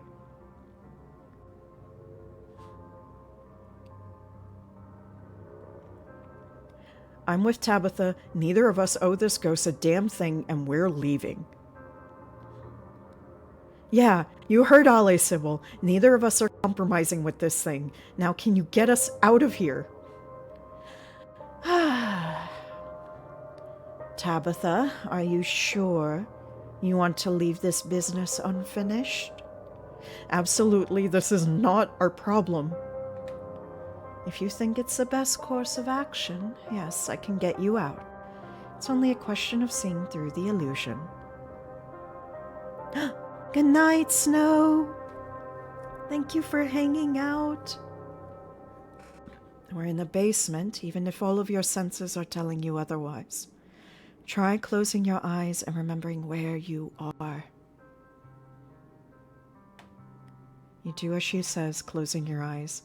Suddenly, the sounds and tactile sensations of the spirit realm feel much more distant, as though you've partially awoken from a terrible dream. Good. Now feel for the stairs. You fumble in the darkness, grasping the air in front of you. Your palm meets wood with a solid thunk. It's a staircase. You can feel it under your hands. I found it. You begin your ascent. Good work, you two. You're doing great. You place a confident foot on the wooden floor of what you assume must be Rosalina's room. You open your eyes, seeing what feels like a superposition of the real and the fake. Don't let it trick you again. Its powers are already struggling to maintain their grip on you. You continue.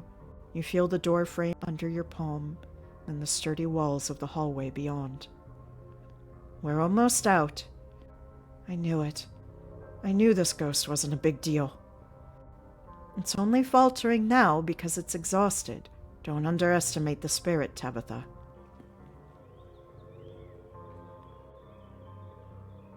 You stumble into the corridor between the annex and the library. The real world swims closer and closer to being back in focus. The doors. Come on, Ollie, we're almost there. You and Tabitha fall towards the entrance, your legs still unsure of the ground beneath you, and the doors fly open. You're outside. Ooh. Those were some very, very interesting achievements that just popped up. Did everyone survive? You're outside. It's real this time. A cool autumn breeze blows small piles of dried leaves across the steps of the library. I'm gonna peace out. Back-to-back encounters with my own mortality? I've got a lot to ponder. See ya, Rosalina. See ya, Alexis. Zane walks off down the road. He doesn't skateboard down the road? Fake! Fake! Finally, we're out of the fun house. But the spirit remains. It would have been much better to banish the thing. It spread from the annex to the entire building. Anyone who steps foot in there might be subject to its torment. Not my problem, and it's not Ale's problem. I don't want anyone else in town to have to experience that. That was awful. We'll board the place up and say there was a gas leak. There, fixed it. I suppose I'll have to find another place for me and Rosalina to stay. This was such a disaster. I'm so sorry to have brought you all into that house. I should have left the place to rot. You and Rosalina could always stay with us, Mr. Gutierrez. I wouldn't want to impose on your parents like that. It's a lot to ask. I can figure this out. Tabitha, we could give him the chill-out house. We're not using it. We could find other places to chill. Is that one of the options that we have? Let me see. Oh my gosh. Is there room at the estate? That's more ghosts.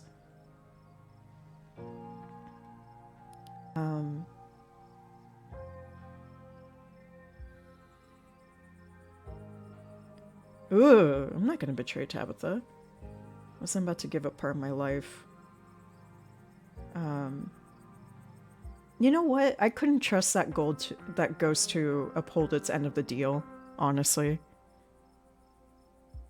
Like, what's to say that we would do that and it wouldn't just kill us and then continue to do its horrible deeds? We had no guarantee that it was actually going to banish itself.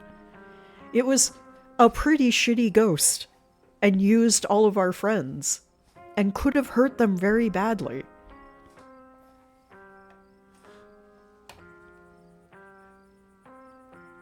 Oh, doesn't mean you had to give your life, but you sure could help removing it. Ooh, that's a good problem too. Or that's a good point too. See, game, why aren't you like Spam? Sybil, if you just sounded more like Spam, I would trust you. Spam, go sub in for Sybil. You got this. You got this more than she does.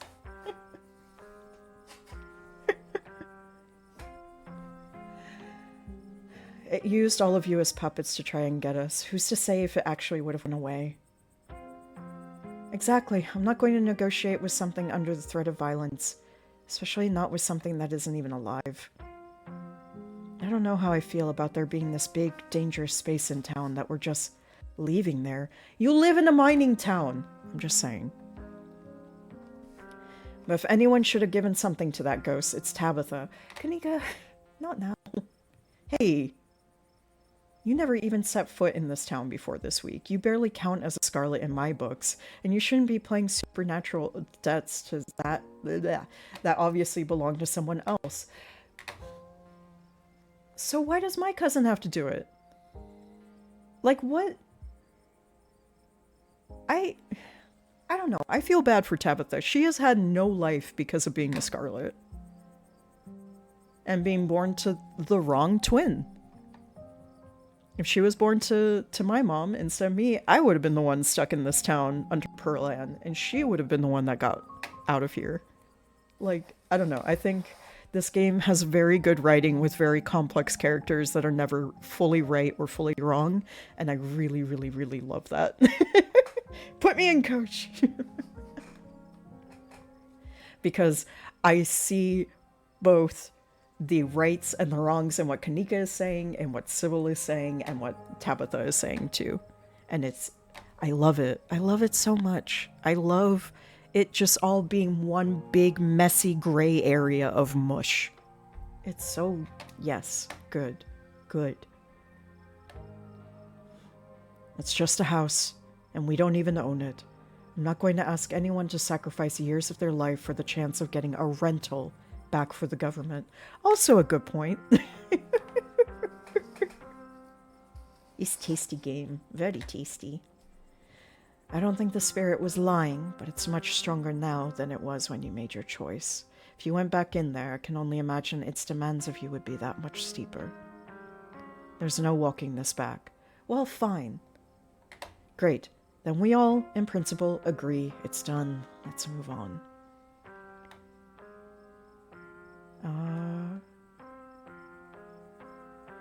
Yeah, what about that place we hung out in this morning? She's gonna be pissed off about that, but... Tabby, you know it's the right thing to do. You know it's the right thing to do. What about that place we hung out in? I know you don't like that I just snitched on you like that. But come on, dude. Come on. Keep quiet, Ale. That one's not up for grabs. Your cousin grumbles. I don't usually do this kind of thing. The properties we own are for the miners, but there is a house that's vacant right now that might be suitable. You know, the old Maxwell place? The place we hung out in was the haunted house? What?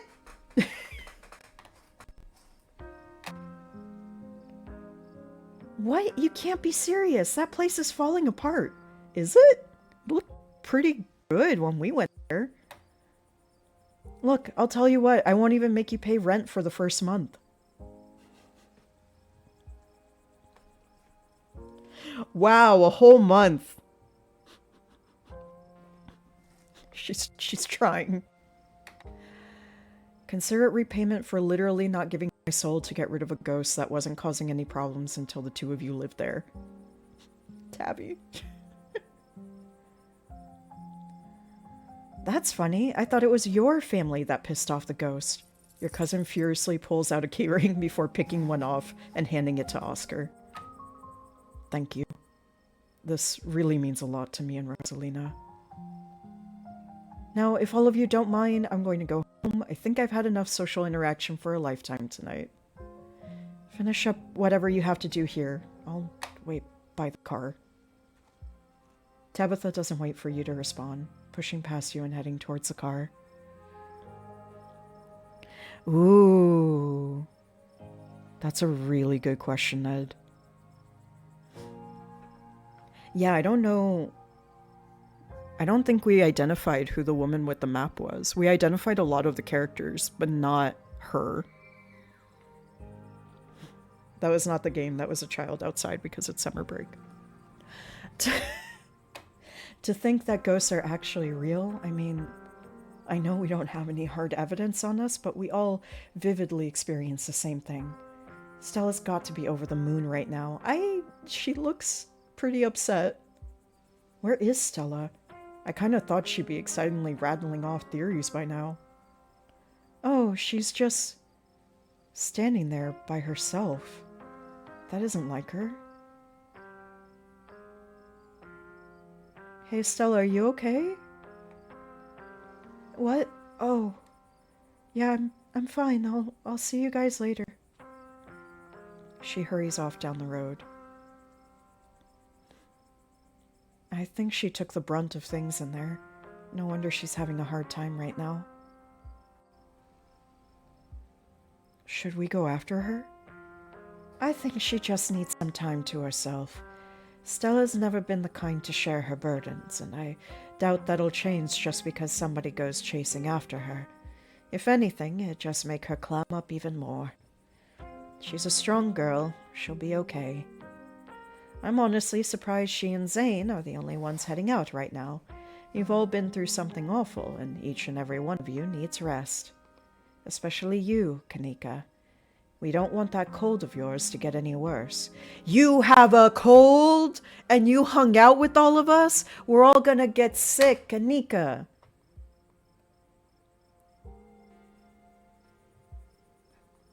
Kanika, you trained to be a vet. I expected higher of you.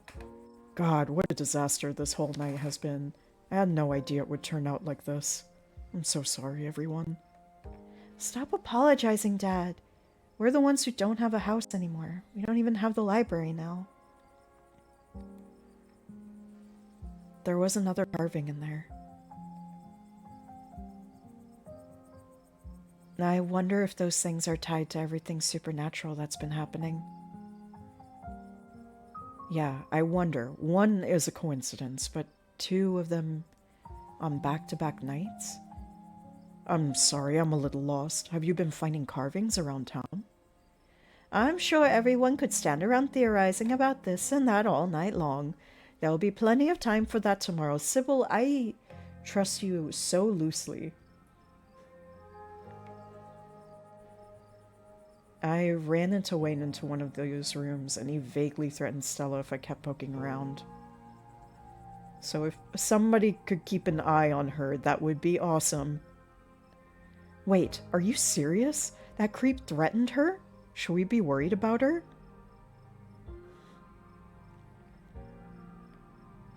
He also crushed a ditchling with his bare hands. Actually, it was just his boot, but it was pretty scary. That's just another reason we should keep our distance. Stella's smart. Hopefully she'll be okay. Did he say anything else to you? We don't need to trouble Ale for any details. No one pay any mind to that man. You're awful suspicious tonight, Sybil. He's just a drifter. He'll be gone soon enough. In the meantime, steer clear and he won't make trouble. Sybil, I want to trust you so bad, but you're being so suspicious. Sybil, more like Susil. Child outside. Nope, it's a screaming ditchling. I mean, it could be. Do we see any? Actually, just real quick, ditchling check. I don't see any ditchlings. They went to bed. They went to bed.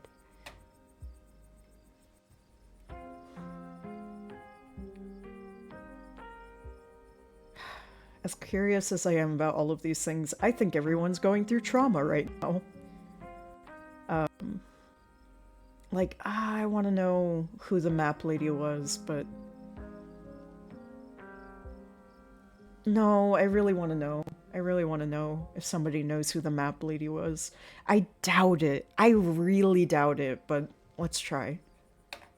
Do any of you know who you were supposed to be? No idea. Damn it! There was no context, nothing. But there was a weird feeling, like an overwhelming guilt. I was so... angry. I was mostly just scared. I didn't feel any of those things. I felt... I don't know how to describe it, like a creepy map giver. I felt powerful.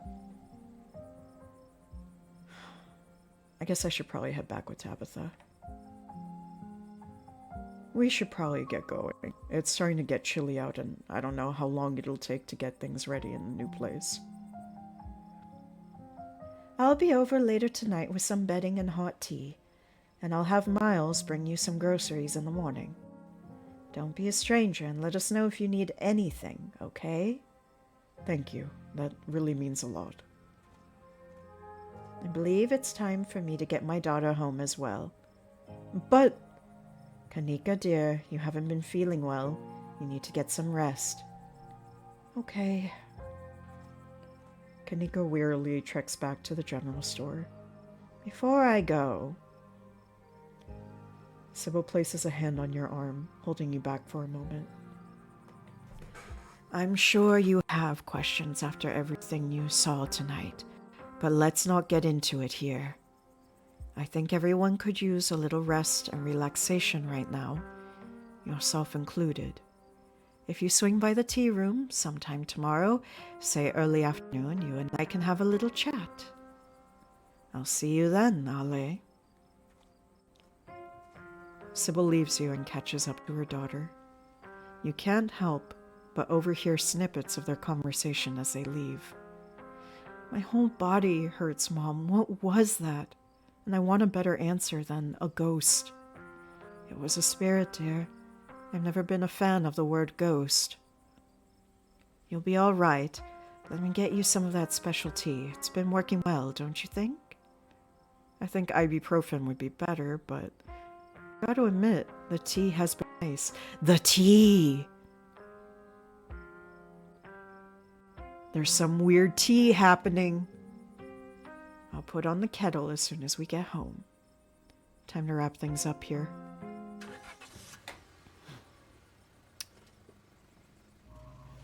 Tabitha, I'm starting to think that our cousin bonding times are cursed. And that maybe we should start leaving notes for each other as a form of bonding instead of trying to hang out anywhere, because I think we're gonna die if we keep hanging out together. And I'm really worried about you. Not the tea. The ride back is nearly as silent as you and Tabitha reflect on the night's events and your decision to leave the haunting intact. I'm glad we're both still in one piece. Me too.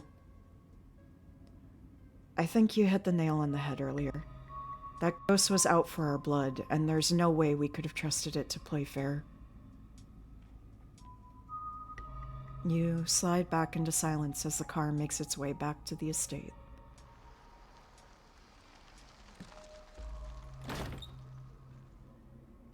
You're back inside. I wonder which one this is. Is this Enoch? After the events of this evening, the howling winds and unsteady creaks of the estate almost feel like a warm welcome. Well, we're back. Oh man.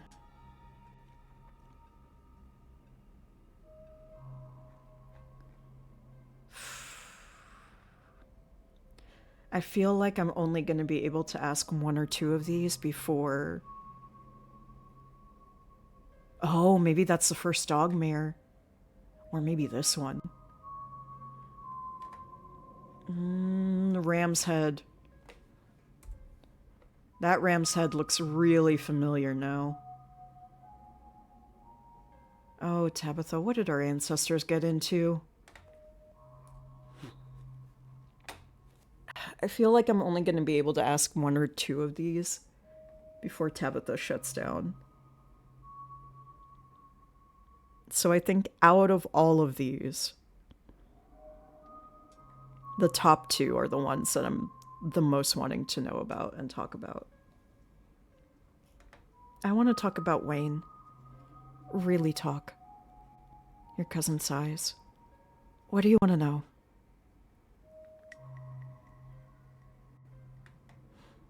You really don't want me talking to him. What does he know that you're afraid I'll find out? I just know him. Please trust me when I say he's bad news. Why is he all gross? He's sick or something. Probably part of why he's such a creepy weirdo now. I don't know if it's contagious, but I wouldn't rule it out, so don't go near him. Do you think he's actually going to hurt Stella? No, he's a creep, but I don't think he has it in him to hurt her. And I don't know if you've noticed, but Stella is irritatingly resourceful. She'll be fine. Did you kill him? That feels like it's out of nowhere. Also, if she did, maybe can't blame her. He's a creep. He's a really threatening creep that sometimes threatens violence. Why is he following me? He's a creep, stalking his ex's cousin!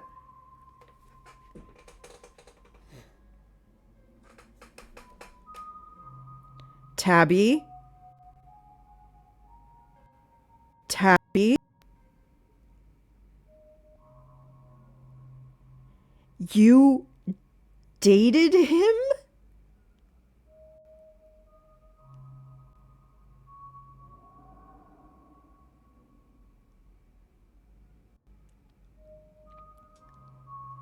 Well, I'm glad you're not dating him anymore. We all make mistakes. I talked about my many exes that I have, so I get it. Sometimes you just think something is gonna work out and then it doesn't and becomes a nightmare. It happens.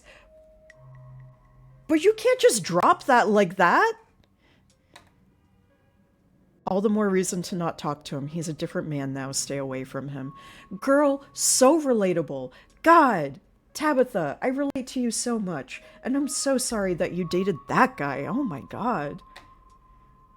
I mean, I imagine at some point he seemed really chill. It's just really hard to imagine, Tabitha, I'm not gonna lie to you. Leave it at that. Hey, Ezra! Ezra, we just found out another ex of our cousins.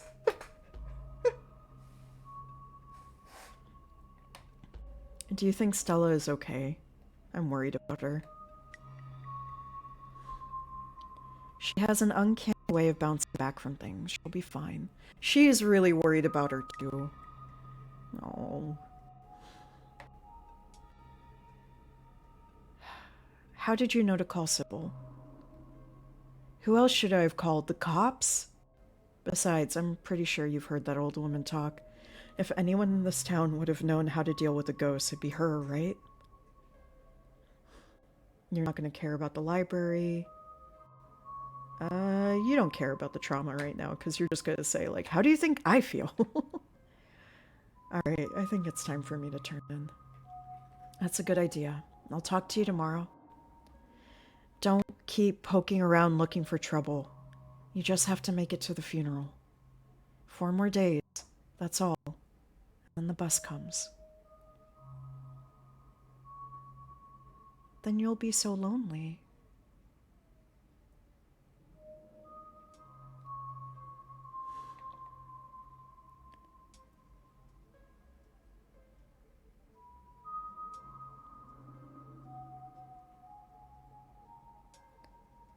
You know, I don't have to leave the holler. I could get used to this place. Oh, Tabitha. She is lonely. That's good to hear.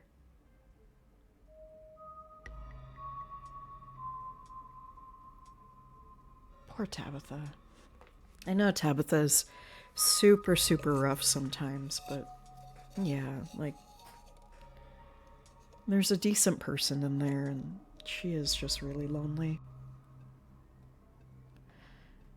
It would be nice not being the only Scarlet left. Anyway, night.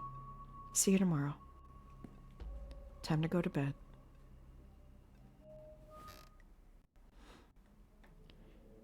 You don't even notice yourself entering the guest room and falling into bed. Suddenly you're just there, buried under your family's musty covers. It's Wednesday night. Nearly half a week has passed since you first arrived in town, and a little over half a week remains until the bus comes to take you home. The spirit of Charles Shaw Jr. now commands the entirety of City Hall, a swirling void of wrath and despair that the people of this town will have to learn to ignore. Disaster looms its tallest yet over Scarlet Hollow.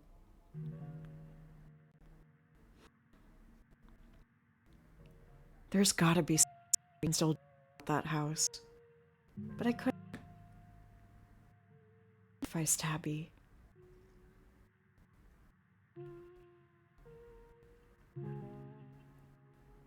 God, this imagery is so beautiful.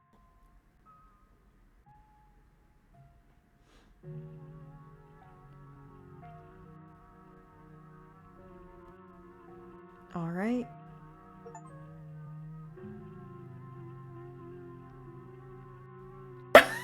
There was a Disco Elysium reference there. Very nice. We're gonna save here and take a deep breath. That was a long chapter. That was a very long chapter, and that was a juicy chapter. I love this game. I can't wait to see what happens next Sunday.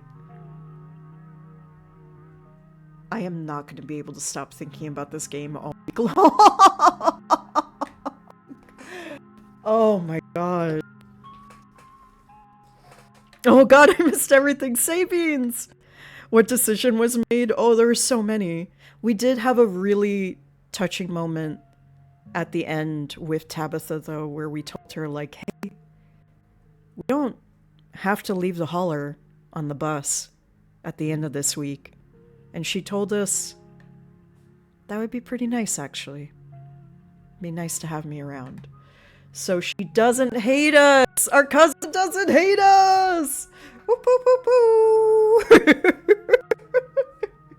Cousins, cousins, cousins, cousins. Oh, also, yeah, I did not make any sacrifices to the ghost. So I guess we lost Town Hall. Oops. Oops. I didn't want to sacrifice Tabitha. I was so glad that she was there with me. The last thing I wanted to do was sacrifice her. Let's find... Ooh, there's lots of places. Oh my gosh. I never get to raid into Capbam Kapow. Capbam Kapow is an amazing streamer who likes looking at nice little cozy spooky things just like I do, and I think they are getting ready for their next Halloween season, which, of course, I mean, it's already like too late to even get started. You should have gotten started ages ago. But I think you're gonna like them a lot. So I'm gonna send you to some more cozy spooky times. Enjoy, have a great night. Thank you for sharing this story with me, you guys. It's all the more special to share it with folks as I play through and discover so much. And yeah, have a great one. I'll see you next time. Oh, did they just end? I think they might have just ended. That happened the last time that I tried to rate them too. Yeah, they like just ended. That happened the last time too. That's so funny. Yeah, they just ended. Okay, hold on. I will find another cozy place. I saw another person that I haven't rated before. That looked pretty cozy. Here we go. Claymore Dev is making a very cool, chill fishing game. And so everybody be nice to Claymore Dev. Go follow, go support. See you all next time. Whenever I can press button. Will it let me press the button? Please? Press button. Press button. Press button. Okay, there we go.